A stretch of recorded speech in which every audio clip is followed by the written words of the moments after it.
Brought to you by LIC of India, हर पल आपके साथ। नमस्कार। बिस्तर की बजट टॉक में आपका स्वागत है। बजट बेहद ही नजदीक है और हम अलग अलग जानकारों से जानने की कोशिश कर रहे हैं कि उनकी बजट पे क्या एक्सपेक्टेशंस हैं और ये बजट कैसा आ सकता है। सबकी अपनी अपनी उम्मीदें हैं। कुछ उम्मीदें पूरी होंगी, कुछ उम्मीदें टूटेंगी। लेकिन क्या ये बजट देश की अर्थव्यवस्था की ग्रोथ को बढ़ाने वाला बजट होगा? इस पे बात करने के लिए आज हमारे साथ बेहद ही खास मेहमान मौजूद हैं। सुभाष चंद्र अग्रवाल जी हमारे साथ मौजूद हैं, chairman and managing director SMC global securities limited से। सुभाष जी नमस्कार, स्वागत है आपका बिस्तक पे। नमस्कार जी। रजत जी। सर बेहद ही नजदीक आ गया बजट, काउंटडाउन शुरू हो गया है। क्या एक्सपेक्टेशंस लेके चल रहे हैं इस बार बजट से आप? देखिए, 1 फरवरी को 2025 को फाइनेंस मिनिस्टर निर्मला सीतारमन जी का ये 8वां बजट है। क्योंकि मोदी 3.0 में आ, ये बेसिकली इससे पहले इन्होंने 6 फुल बजट दिए हैं और 2 इंटरिम बजट दिए हैं। तो ये इस बजट में लोगों को बहुत सारी उम्मीदें हैं, क्योंकि मैं समझता हूँ इनके पास जो जिम्मेदारी है फिस्कल डेफिसिट को कंट्रोल करना और ग्रोथ ओरिएंटेड बजट को रखना। तो ये चैलेंज, दोनों चैलेंजेस को कैसे मीट किया जाए, ये अपने आप में एक बहुत बड़ा चैलेंजेस है। और हर इंडस्ट्री स्पेसिफिक को एक्सपेक्टेशंस हैं, उनकी एक्सपेक्टेशंस पे कैसे खरा उतरा जाए। बहुत सारी फ्री बाइज भी चल रही है, तो वो भी एक अपना काउंटर कर रही है इनको ग्रोथ बजट देने के लिए। गवर्नमेंट के ऊपर लोन भी काफी है, डेट भी काफी है, उसको भी हमें एड्रेस करना है। तो और बैलेंस बजट होने के लिए टैक्स में मिड इनकम ग्रुप के लोगों की भी एक्सपेक्टेशंस हैं कि उनको इग्नोर किया गया है पहले। कैपिटल मार्केट की अपनी एक्सपेक्टेशंस हैं, क्योंकि सिक्योरिटी ट्रांजैक्शन टैक्स और कमोडिटी ट्रांजैक्शन टैक्स ये बढ़े हुए हैं। और ओवरऑल कोस्ट, ट्रेडिंग कोस्ट है वो बहुत ज़्यादा है, वर्ल्ड के अंदर मैक्सिमम है आप कह सकते हैं। तो एनबीएफसी की अपनी इच्छाएं हैं, म्यूचुअल फंड की अपनी डिमांड्स हैं, सभी सेक्टर की बहुत सारी डिमांडें हैं। इन सबको कैसे पूरा किया जाए, यही फाइनेंस मिनिस्टर का सबसे बड़ा कार्यशैली कर सकते हैं। या कोई भी जादूगरी से सबको कैसे सेटिस्फाई किया जाए। सबको तो अगर नहीं कर सकते, लेकिन जो इंडस्ट्री में, जो देश के लिए, इकोनॉमी के लिए जो सही है, वो कैसे किया जाए, यही इनका चैलेंजेज है। जीएसटी के अंदर भी बहुत सारे चैलेंजेज हैं। जीएसटी काउंसिल कमेटी है और फाइनेंस मिनिस्टर चेयरपर्सन है, और बजट के अंदर वो रिकमेंड ही कर सकते हैं, क्योंकि जीएसटी रैशनलाइजेशन तो अल्टीमेटली काउंसिल मीटिंग में ही होगा। लेकिन फिर भी इंडस्ट्री उसको एड्रेस करती है फाइनेंस मिनिस्टर को, सो दैट वो उसको टेक केयर किया जाए। तो ऐसे बहुत सारी चीजें हैं। आप सर मैं ये जानना चाहता हूँ, आप हमारे साथ दिल्ली से ज्वाइन कर रहे हैं, हेडक्वार्टर एसएमसी ग्लोबल सिक्योरिटीज का दिल्ली में है, राइट? करेक्ट। जब मैंने 15-20 साल पहले स्टॉक मार्केट कवर करनी शुरू करी थी ना, तो एसएमसी ग्लोबल तब से लेकर अभी तक की जर्नी आपकी कैसी रही? आप ये एक बार ये समझाएं, कितना पुराना ग्रुप है? क्योंकि हमने ना बहुत ये इस इंडस्ट्री को बहुत रैपिडली इंडिया में ग्रो करते देखा। डीमैट अकाउंट की संख्या एकदम से बढ़नी शुरू हो गई। तो जो सरकार ने किया बीते इतने सालों में, क्या वो कैपिटल मार्केट्स के लिए सपोर्टिव था? और अभी ऐसा क्या करे सरकार कि ये इंडस्ट्री और ग्रूम होती हुई नजर आए? रजत जी, बहुत बढ़िया। देखिए, हम सही मायने में 1995 के अंदर हमने एंट्री ली थी कैपिटल मार्केट के अंदर। जब दिल्ली स्टॉक एक्सचेंज की मेंबरशिप ली थी शुरू में प्रोफेशनल कोटा के अंदर। उसके बाद national stock exchange came into existence. 1995 में हमने एनएससी की टिकट ली थी, 1990 में हमने दिल्ली एक्सचेंज की मेंबरशिप ली थी, और 1995 से ये एसएमसी ग्लोबल सिक्योरिटीज लिमिटेड बनाई है हमने। और उसके लेके आज तक हम इसमें हैं। सारी मेंबरशिप, गिफ्ट सिटी की हो, चाहे कॉमोडिटी हो, चाहे करेंसी हो, चाहे इक्विटी हो, कोई भी एक्सचेंज का, या दुबई गोल्ड स्टॉक एक्सचेंज की मेंबरशिप हो। और एज ऑन टुडे हम investment banking, wealth management, third party distribution, insurance broking, real estate broking, equity, commodity, currency, IFSC, Dubai gold stock exchange, ये सभी हम देख रहे हैं, डिपोजिटरी, ये सभी हम देख रहे हैं। तकरीबन 4,200 के करीब हमारे एम्प्लॉयज हैं, 190 हमारी ओन ब्रांचेज हैं, 2,500 ऑथोराइज पर्सन हैं, एपी जिसे बोलते हैं, वो भी ब्रांचेज ही हैं एक ही तरह से, और 16,000 डिस्ट्रीब्यूटर्स हैं। तो इस तरह से, और तकरीबन 25 लाख के करीब हमारे क्लाइंट हैं। और लिस्टेड भी हो? हाँ जी, और लिस्टेड भी हैं हम एनएससी बीएससी के अंदर। तो ये जर्नी जो है हमारी, तब से 1990 से लेके आज तक 34 इयर्स हो गए हैं। तो पहले की स्टॉक मार्केट और अभी की स्टॉक मार्केट में सर कितना कितना बदलाव आ चुका है? बहुत दिन और रात का आउटक्राई सिस्टम में, आपको पता है, आसफ अली रोड के ऊपर एक छोटा सा हॉल होता था, उसमें डबल से ट्रिपल कैपेसिटी के लोग उसमें एंटर हो जाते थे ट्रेडिंग हॉल के अंदर। और गर्मियों में तो आप समझ लीजिए सारे कपड़े भीग जाते थे, अंडर गारमेंट्स तक सब भीग जाते थे, बुरा हाल होता था। और आज हम व्हाइट कॉलर जॉब है एक्सपेंड कर चुके हैं। और पहले बैड डिलीवरी वगैरह बहुत होती थी, वहां पे नुकसान होता था, एक्सपेंड नहीं कर पाते थे। आज थ्रू आउट इंडिया हम एक्सपेंड कर पाए डिजिटल की वजह से। तो ये अपने आप में बहुत बड़ा चैलेंज है। और बैड डिलीवरी के अंदर बहुत नुकसान होता था, इंस्टेंट माल प्रैक्टिसेस लोग करते थे ब्रोकर्स, कि भाई कोई भी रेट आया तो क्लाइंट को सही कंफर्म नहीं किया, ज्यादा परचेज है तो ज्यादा बता दी, सेल है तो कम बता दी, एक माल प्रैक्टिस चल रही थी ये। तो और पेमेंट का भी अपने हिसाब से ब्रोकर पे करते थे, कोई सुनवाई नहीं थी इन्वेस्टर्स की। आज तो एक सेकंड के अंदर आप ट्रेड कर सकते हैं, डिजिटली खुद ट्रेड कर सकते हैं, और पेमेंट भी आपको तुरंत मिल सकता है। मतलब जब भी आपका पे आउट डे है, T+1 है, और अभी सेबी इज फुल्ली कर रही है कोशिश कि इंस्टेंट पेमेंट सिस्टम हो जाए, T+0 के अंदर हो जाए, कुछ स्क्रिप्ट में कर भी दिया है। और रिस्क को मॉनिटरिंग करना पहले आसान नहीं था, पहले तो मैनुअल सिस्टम था, आजकल ऑनलाइन सिस्टम है। आपका एक एक सेकंड के अंदर रिस्क घटता रहता है, बढ़ता रहता है, उसी उसी प्रकार मार्जिन सिस्टम आपके चेंज होते रहते हैं। और ब्रोकरेज किसी टाइम पे 1%, 2% तक हुआ करती थी, आज वो 1 पैसा भी नहीं है, उससे भी कम है। हम्म। तो मतलब जो कंज्यूमर को बहुत फायदा है, इंस्टेंट अपनी ट्रेड कर सकता है, मॉनिटर कर सकता है, देख सकता है, कोई ट्रांसपेरेंसी 100% हो गया है, पेमेंट तुरंत हो गया है, पेमेंट ट्रांसफर कर सकता है, लेन देन अपना लेजर कंप्लीट देख सकता है, क्लियरिंग कॉर्पोरेशन ट्रेड सेटल्स हैं, गारंटीड हैं, पेमेंट गारंटेड है, डिलीवरी गारंटेड है, कोई बैड डिलीवरी का चक्कर नहीं है। ये सब इतना आसान हो गया है। मल्टीप्लाई ब्रोकर एक आप अपने ऑफिस में बैठ के आप मल्टीपल जगह से आप काम कर सकते हैं, पूरा तो एक्सपेंड कर सकते हैं। तो ये मतलब it is a very different game as on today. तो फिर सरकार की जो पॉलिसीज आई उन्होंने बिजनेस तो बढ़ा दिया ये वाला स्टॉक ब्रोकर्स का, और ग्राहकों को भी फायदा हुआ। शिकायत कहाँ है? मतलब देखो, अभी जो ये जो आप बोल रहे हो डिजिटल जब बूम आया इंडिया में तो इससे एकदम से ग्रोथ मिली, तो अभी आप क्या ऐसा चाहते हैं सरकार से कि ये इंडस्ट्री और तेजी से बढ़ती हुई नजर आए?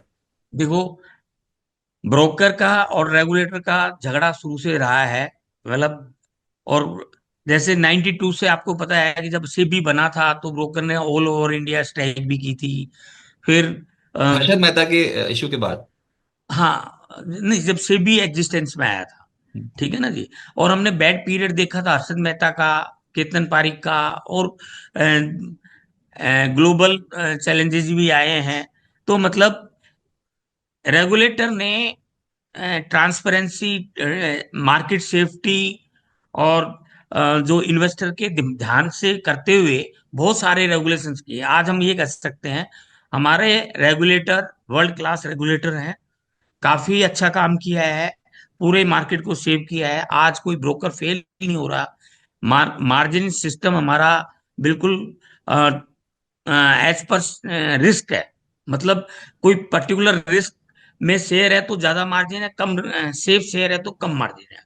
वर्ल्ड में कहीं भी ऐसा नहीं है। मार्जिन क्लाइंट तक है, इंडिविजुअल क्लाइंट तक, ऐसा वर्ल्ड में कहीं भी नहीं है। तो मार्केट तो बहुत सेफ कर दिया है, इसमें कोई डाउट नहीं है। थोड़ा सा ओवर रेगुलेशन हम कह सकते हैं, जैसे अभी रिसेंटली टर्नओवर कम हुई है, क्योंकि इंडिया का शेयर मार्केट ही है जो इकोनॉमी को ड्राइव करता है। आप चाइना के अंदर भी देखेंगे तो वहां का मार्केट हमारे मार्केट से कहीं भी नहीं है इतना रेगुलेटेड। हमारे हमारे वहां पे मैन्युफैक्चरिंग बेस बढ़ाया था, इंफ्रास्ट्रक्चर क्रिएट किए थे, रोड ट्रांसपोर्ट चाइना के अंदर। हमारे यहाँ पे शेयर मार्केट से एफपीआई आए हैं, और जबकि चाइना में रिवर्स है। वहां पे FDI on the basis of physical infrastructure I है। हमारा डिजिटल इंफ्रास्ट्रक्चर स्ट्रोंग है, और हमारा इकोनॉमी स्ट्रोंग है, क्योंकि हम रेगुलेटेड हैं शेयर मार्केट। अभी भी हमारे इंफ्रास्ट्रक्चर बहुत बन रहे हैं, डेवलपमेंट में है। हम चाइना के मुकाबले में फिजिकल इंफ्रास्ट्रक्चर में कहीं भी नहीं है। लेकिन इसी प्रकार share market, capital market regulations के हिसाब से चाइना हमसे पीछे है। और वर्ल्ड के अंदर भी जो मार्जिन सिस्टम है वो कहीं पर भी नहीं है। यूपीआई सिस्टम हमारा बैंक का सिस्टम है, वो इतना बढ़िया कहीं पर भी नहीं है। तो we are much head than others in digital, you can say. और तो बाकी अब हम चाहते हैं कि जैसे सिक्योरिटी ट्रांजैक्शन टैक्स है, कमोडिटी ट्रांजैक्शन टैक्स है, कैपिटल गेन्स बढ़ा दिया है, एनआरआई को कोई पेमेंट करना होता है, कोई उसको उसका बैंक में इंडिया में अकाउंट नहीं है, तो हम उसको बाहर पेमेंट नहीं कर पाते। तो ये कैपिटल गेन या सिक्योरिटी ट्रांजैक्शन टैक्स खत्म किया जाए या कम किया जाए, है नहीं। ऑप्शंस के अंदर भी पिछली बार बढ़ा दिया था। और अदरवाइज भी ट्रांजैक्शन कॉस्ट हमारी ब्रोकिंग में बहुत ज्यादा है, लाइक एक्सचेंज की है, स्टैम्प ड्यूटी है, हाँ, मैं वही पूछना चाहता था सर, एक बार ना ये जीएसटी है। बता दो, ये हाँ प्लीज जी। बता दो कि ये जैसे कोई शेयर खरीदता है तो अगर आप उसको बाइफरकेट कर पाओ, क्वांटिफाई कर पाओ कि कितने टैक्सेस सरकार कलेक्ट करती है, एक अगर आदमी को शेयर खरीदना हो तो। ये अभी ज्यादा है, बहुत ज्यादा है। इसको थोड़ा सा रैशनलाइज करना चाहिए, देखना चाहिए, क्योंकि जो एक्सचेंज है वो अपने ट्रांजैक्शन चार्जेस लेते हैं, सेबी है वो ट्रांजैक्शन चार्जेस भी लेता है, जीएसटी है वो जीएसटी लेता है, स्टैम्प ड्यूटी अपना स्टैम्प ड्यूटी लेता है, ब्रोकर ब्रोकरेज लेता है नहीं। तो मतलब डिपॉजिटरी अपने चार्जेस लेते हैं, डीपी चार्जेस। तो चार्जेस इतने सारे हैं कि इसको टोटल मिला के, जैसे कोरिया में है वहाँ वन टाइम पेमेंट करना पड़ता है।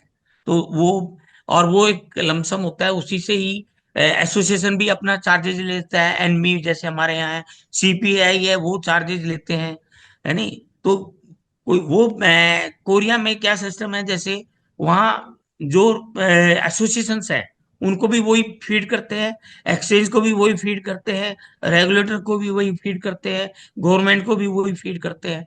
तो एक वन टाइम चार्जेस हो जाता है, और वो वन टाइम चार्जेस भी बहुत कम है नहीं। और ऐसे बहुत सारे एक्सचेंज हैं वर्ल्ड के अंदर जहाँ चार्जेस हमारे से बहुत कम है।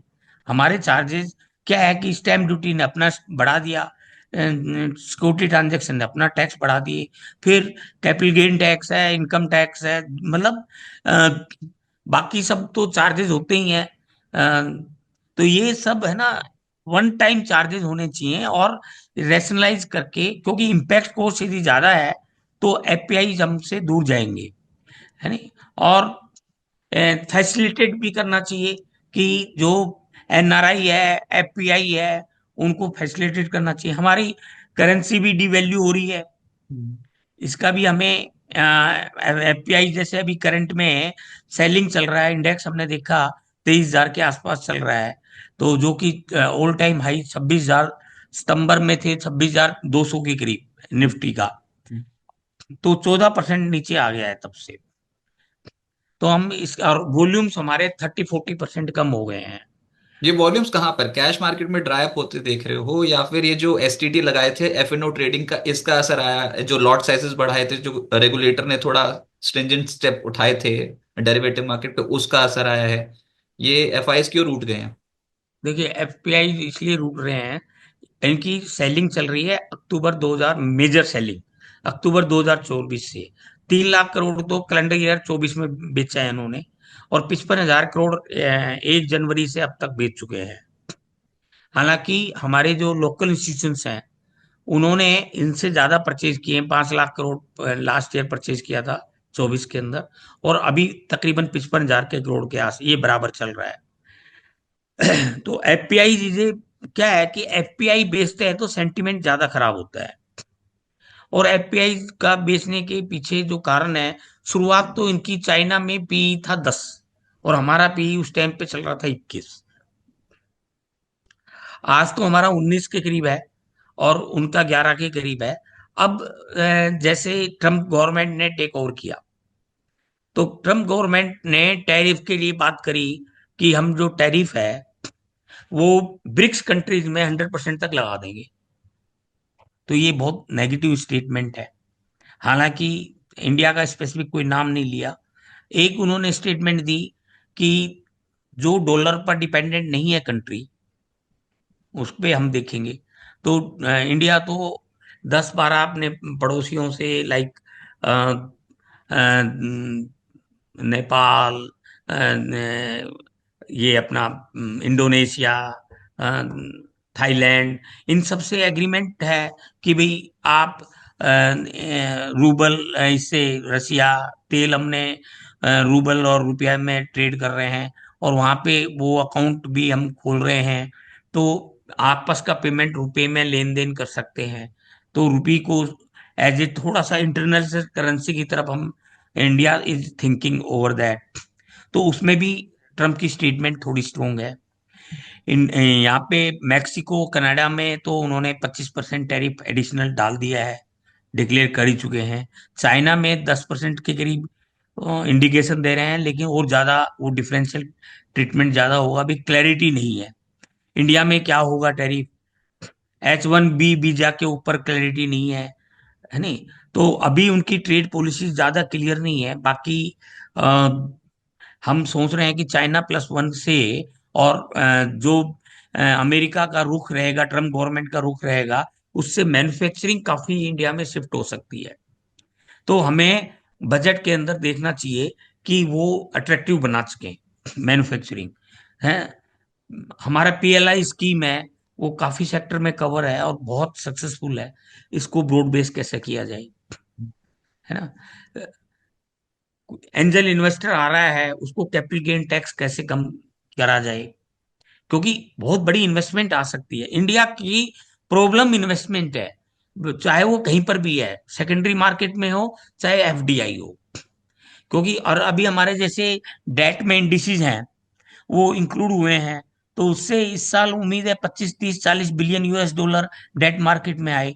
लेकिन हमारा रुपी डिवैल्यू होने से वो नेगेटिव हो रहा है। बॉन्ड मार्केट यूएस का बढ़ रहा है, रेट बढ़ रहे हैं। Interest rate, RBI monetary policy हमारा लग रहा है कि कम नहीं करेंगे। क्यों? क्योंकि यूएस का जो फेडरल रिजर्व है, जिन्होंने इंडिकेशन दिया था पहले कि 4 रेट कट और कर सकते हैं 25 के अंदर, फिर इंडिकेशन आया 2 रेट कट करेंगे, अब इंडिकेशन है शायद एक ही रेट कट हो। तो यदि वहां रेट कट नहीं होगा तो यहाँ मॉनेटरी पॉलिसी आरबीआई नहीं करेगी।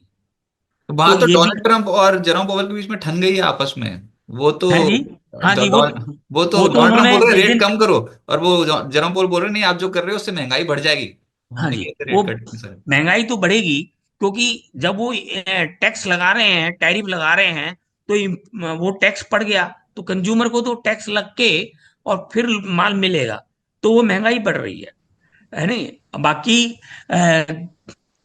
वो क्रूड के ऊपर वो थोड़ा अपना प्रोडक्शन बढ़ा रहे हैं यूएस, तो वो भी है। अब उन्होंने कहा है कि बैलेंस ऑफ ट्रेड हम चेक करेंगे। जैसे मान लो इंडिया है, इंडिया यदि यूएस से क्रूड परचेज करना शुरू कर दे और दूसरे आइटम परचेज, अभी तो हमारा 35 बिलियन US डॉलर सरप्लस है इंडिया का ट्रेड में यूएस के साथ। तो वहां पे भी उसने कहा है कि जिनका भी सरप्लस होगा वहां हम, चैलेंज है, वहां हम टैरिफ बढ़ाएंगे। तो इंडिया के वो, though he is always claiming Trump कि India is a my friend, I like India, India is friend, और बातें वो फिर ये भी कहता है कि यूएस को फर्स्ट देखूंगा मैं। हाँ, फर्स्ट अमेरिका यूएस, फर्स्ट। हम्म। America first. तो ये भी दोनों कॉन्ट्राडिक्टरी है। अब एक्चुअल में क्या करेगा वो देखने वाली बात है। बाकी पूरी उम्मीद है आने वाले टाइम में। और बजट के अंदर भी हमारा 15-16% जो मैन्युफैक्चरिंग का जीडीपी के अंदर है, इसको 20-22% बजट में करने की कोशिश है। कैपिटल एक्सपेंडिचर बढ़ाने की है, जो 11 लाख करोड़ है, 11 लाख 11 हजार करोड़, इसको 14-15 हजार करोड़ कर दे। 14-15 लाख करोड़। हाँ जी, 15 लाख करोड़ कर दे। तो और हमारा ये भी है कि जो टैक्स बेस है वो 15 लाख से 25 लाख के बीच में गवर्नमेंट मिडिल इनकम ग्रुप के लिए रिड्यूस कर सकती है, बेसिक एग्जेम्पशन बढ़ा सकती है, कैपिटल गेन में माफ कर सकते हैं, कम कर सकते हैं, एसटीडी कम कर सकते हैं। There are various things which government can do. पर करेगी सरकार क्या सर? अच्छा बोला तो टैक्स कलेक्शन देखिए, हो रहा है, स्टॉक मार्केट से भी हो रहा है, और इनकम टैक्स टैक्स पेयर जो है, एक सैलरीड क्लास, वो भी टैक्स भरी जा रहा है, भरी जा रहा है, तो उसमें देखिए कम हो नहीं हमारी सकती? हमें उनको ये पता है हमारी इकोनॉमी कैपिटल मार्केट से ड्राइव हो रही है। मतलब आप समझो कि एफडीआई एफपीआई क्यों आए हैं, क्योंकि एवरीवेयर कैपिटल मार्केट की बात होती है, और कैपिटल मार्केट जितना सेव करते जा रहे हैं एफपीआई आता है, और उसके चक्कर में एफडीआई आ रहा है। क्योंकि once you are in focus तो एफडीआई भी हमारा, आप इस चीज को वेटेज देंगे कि कैपिटल मार्केट का इंडियन इकोनॉमी को डेवलप करने में बहुत बड़ा रोल है। और अभी हमारा सेकंड क्वार्टर का रिजल्ट 5.4% जीडीपी बढ़ी थी हमारी। सेकंड क्वार्टर का सबड्यूड था रिजल्ट। थर्ड क्वार्टर भी एक्साइटमेंट नहीं है, तो सबड्यूड है। तो अभी बहुत बड़ा चैलेंज है कि कैपिटल मार्केट को वाइब्रेंट रखा जाए। और इसके तरीके यही हैं कि ट्रांजैक्शन कॉस्ट कम करें, कुछ इंसेंटिव दें इन्वेस्टर्स के लिए, है। एलआईसी में जैसे 18% जीएसटी है लाइफ इंश्योरेंस प्रीमियम में। हम्म। लॉन्ग टर्म सेविंग का लोग करते हैं तो वहां पे 18% जीएसटी क्यों? एक तरफ आप एटीसी को बढ़ाने की हम बात करते हैं, और एक तरफ जीएसटी है। तो जीएसटी को या तो 5% कर लो, करना है तो 18 से, है नहीं। तो इसमें भी उम्मीद है कि करेंगे। डेट है, डेट में इंडेक्सेशन घटा दिया था 24 वाले बजट में, तो वापस हटा दिया था, इंडेक्सेशन हाँ, हटा दिया था। हाँ इंडेक्सेशन हटा दिया तो वापस इंडेक्सेशन इंट्रोड्यूस करना चाहिए। हम्म। क्योंकि डेट फंड कैसे रिवाइव करेंगे? हमारा आज डेट मार्केट रिवाइव नहीं है। और देखिए, आज किसी इंडस्ट्री को फंड रेज करना है तो bank is the only solution, और equity market is the only solution. जबकि वर्ल्ड वाइड आप देखेंगे debt market is very vibrant and people are raising funds through debt market. और यहाँ पे ट्रिपल ए के अलावा कोई पेपर आप पैसा रेज करना हो तो it is very difficult. Triple A या डबल ए प्लस, तो उसके अलावा पेपर रेज करना हो, फंड रेज करना हो, it is very very difficult. क्या होता है, जैसे बाहर के देशों में 95% ट्रेडिंग जो होती है बॉन्ड मार्केट में, वो जंक बॉन्ड की बोलते हैं। जंक बॉन्ड का मतलब है जो बी ग्रेड से नीचे हो, बी ग्रेड और बी ग्रेड से नीचे। यहाँ पे, यहाँ पर ट्रेडिंग है ही नहीं, जीरो ट्रेडिंग है। क्योंकि आज मान लो कोई कोई भी कंपनी है, उसके आप पेपर को, एनसीडी को रेटिंग दो, और उस हिसाब से इंटरेस्ट रहेगा। आप ट्रिपल ए है तो उसका कम इंटरेस्ट रहेगा, उसके बाद डबल ए प्लस है तो उसका कम रहेगा, थोड़ा ज्यादा हो जाएगा। उससे ज्यादा ए प्लस है उससे ज्यादा हो जाएगा, बी है तो उससे ज्यादा हो जाएगा, बी से नीचे है तो उससे बहुत ज्यादा हो जाएगा। लेकिन he can raise the funds. तो मतलब हम यदि इंडस्ट्री का डेवलपमेंट चाहते हैं तो हमें अपना डेट मार्केट वाइब्रेंट करना पड़ेगा, और हर तरह के पेपर उसमें बेच सकें। That we how to ensure. Export बढ़ाना है, इस पे हमें काम करना पड़ेगा। एक्सपोर्ट को इंसेंटिव देना पड़ेगा। इंपोर्ट, यहाँ पे लोकल मैन्युफैक्चरिंग को बेस बढ़ाना पड़ेगा। तो ये सारे काम हमें मतलब करना पड़ेगा, तभी हम अपना 2047 तक विकसित भारत का बन सकते हैं।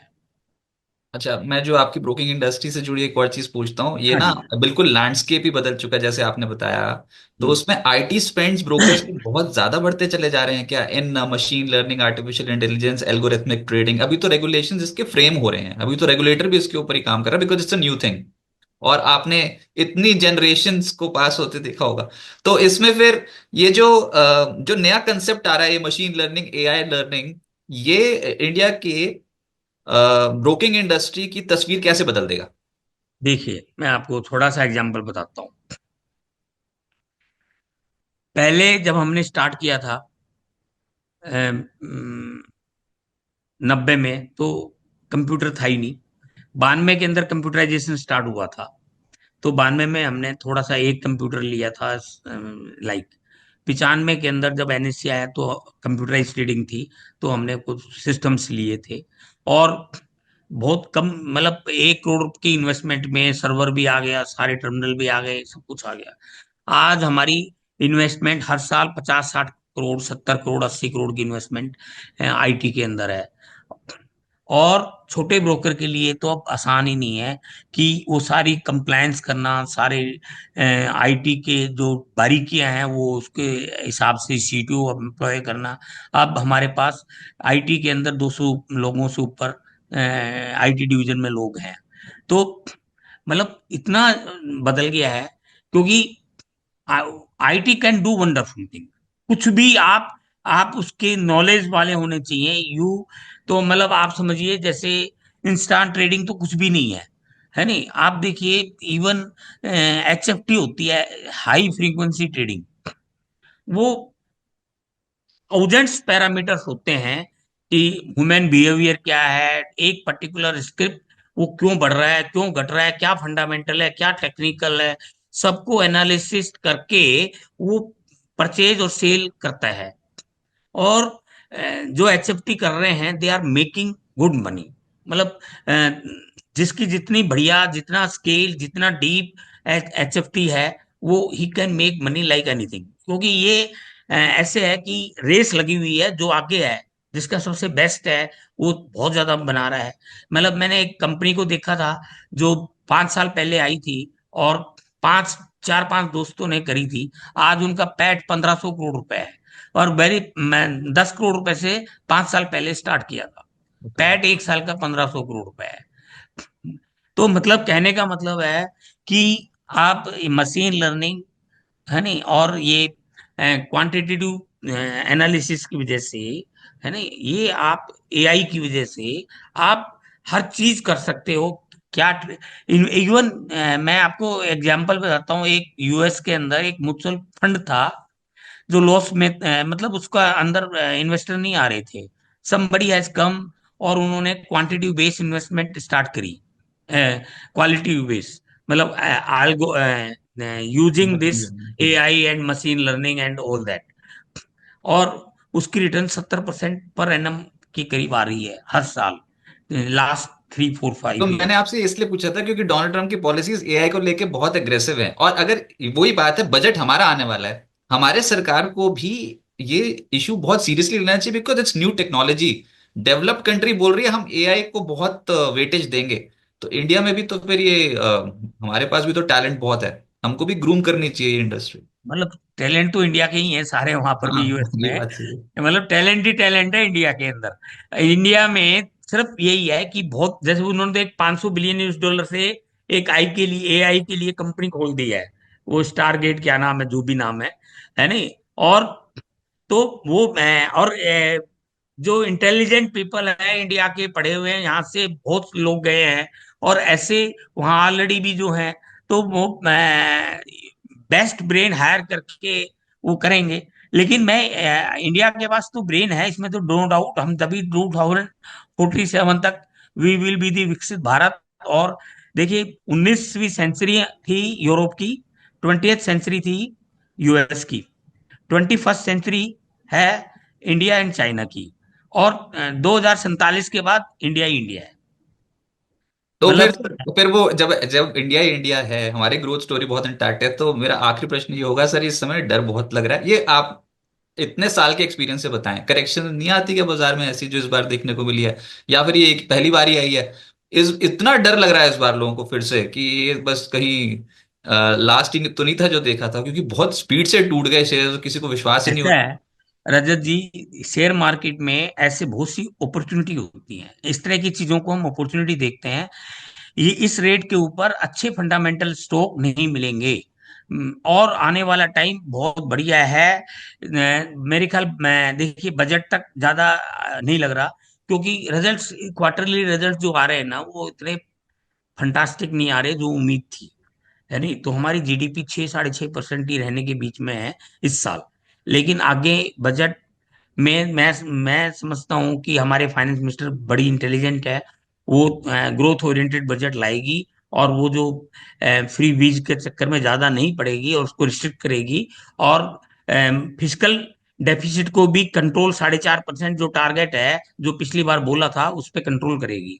मैं पूरी उम्मीद कर रहा हूँ। और इंफ्रास्ट्रक्चर में डिफेंस, रेलवे इंफ्रास्ट्रक्चर, ये सारे अच्छे हैं। इलेक्ट्रिक, ईवी, इलेक्ट्रिक व्हीकल्स वाली कंपनियां, ये सब प्रोस्पर्स करेगी। और आने वाला टाइम में फंडामेंटल स्टॉक बहुत तेजी से बढ़ना चाहिए। तो मार्केट में इंडिया के फंडामेंटल में कोई वीकनेस नहीं है, ये टेम्परेरी है। क्योंकि एमएससीआई के अंदर भी जो इंडिया के स्टॉक है, वहाँ ग्रोथ अच्छी रही है। चाइना के स्टॉक में एक बार एंट्री गए थे एफपीआई पैसा निकाल के, लेकिन वहां पे वो 10-11 पी के अंदर भी उनको ज्यादा रिटर्न नहीं मिल रही वहां इन्वेस्ट करने में। वहां का रियल एस्टेट मार्केट 20% डाउन है, और वहां पे हालात सही नहीं है। तो और यहाँ इंडिया में फिर भी एवरीथिंग इज गुड, और ये 19-20 पीई से ही प्रोग्रेस होगी। और यहाँ पे हम नेक्स्ट 30 इयर्स तक हमारी इकोनॉमी 6% से लेकर 10% के बीच में जीडीपी मेंटेन करेगी। तो इसलिए लॉन्ग टर्म में अभी हमें इंफ्रास्ट्रक्चर में बहुत पैसा की जरूरत है। और इंफ्रास्ट्रक्चर में 1 रुपए लगता है तो 4%, 4 टाइम इकोनॉमी ग्रो करती है। प्राइवेट इन्वेस्टमेंट को अट्रैक्ट करना है, ये गवर्नमेंट का चैलेंज है। गवर्नमेंट को मैं थोड़े से चीजें एड्रेस करनी है, कि जो सही चीज है, हर्डल्स मिटाने हैं, ओवर रेगुलेशन मिटाने हैं, ईज ऑफ डूइंग बिजनेस करना है। तो ये चीजें गवर्नमेंट को इंश्योर करनी है, इंफ्रास्ट्रक्चर को डेवलप करना है। ये एड्रेस कर लेंगे ना, तो India will multiply like anything. बहुत फंडामेंटल बहुत स्ट्रोंग है। तो फिर ये देखते हैं कि 1 फरवरी को फिर वित्त मंत्री के पिटारे से क्या निकलता है इस बार बजट में। सुभाष जी बहुत शुक्रिया सर, मजा आ गया आपसे बात करके और बहुत कुछ सीखने को मिला। Thank you sir, thanks for joining धन्यवाद दिस। जी, धन्यवाद। मैंने सिंपल लैंग्वेज में बताया है जी सब हाँ कुछ, जी। ताकि जो आपके व्यूवर्स हैं वो उनको समझ में आए कि क्या है मैटर और क्या नहीं है नहीं। तो यूएस भी हमारा दोस्ती है। और अभी क्वाड का ये चल रहा है, ये भी, इससे भी हमें बहुत बेनिफिट मिलेगा। और डोमिनेशन ऑफ चाइना मेरे ख्याल इतना नहीं रहेगा जितना डोमिनेट पास्ट में रहा है। आने वाला टाइम इंडिया का है, आप देख लीजिए। सिर्फ इस तक की कोशिश भी ये रहती है कि बहुत ही आसान भाषा में ही हम बात करें ताकि व्यूअर्स को समझ में आ जाए। बहुत कॉम्प्लेक्स इश्यूज को आसान भाषा में ही बात करके समझाते हैं। बहुत शुक्रिया सर हमारे तो साथ। रजत जी, बहुत बहुत धन्यवाद। Thank you.